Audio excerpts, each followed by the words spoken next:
We've heard from investigators each day now how difficult this search is due to the terrain. Yeah, the terrain, the mountains around Rogersville and Hawkins counties proved very difficult for a number of reasons. A big one, communication. News Channel 11's John Jenko looks into what's being done to help search teams and investigators as they try to talk to each other. John? We now know two factors making things difficult for the 19 agencies assisting in the search for Summer Wells. First, cell phone service here in Hawkins County is not very good. Second, the terrain is very harsh. You can see there's these hills all around us here. That impacts the signal for the older radios used by Hawkins County law enforcement.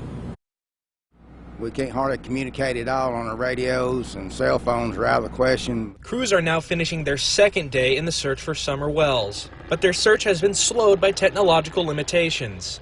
Cell signal boosters are being used to help improve coverage, but that's only helping somewhat. AT&T and Verizon both have bought cell phone service boosters to our command post to help try to utilize cell phone coverage, which is still very spotty. Crews are also having to deal with the physical landscape. We're also experiencing, as you see behind us, very dense canopy coverage, including very dense ground cover.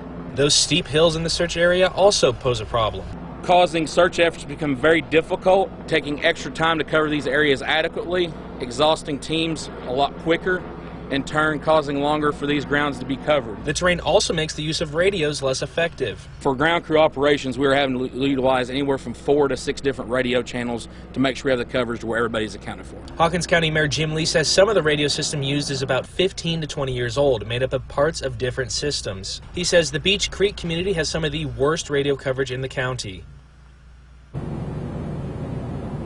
Mayor Lee says a purchase was made last week for a new radio system. He expects that radio system's repeater to be installed on a nearby mountain in the coming weeks. He also hopes the county commission approves the use of grant money for new vehicle and handheld radios. For now, though, the search for Summer Wells continues tonight until 8 o'clock. In the Beech Creek community, John Jenko, News Channel 11.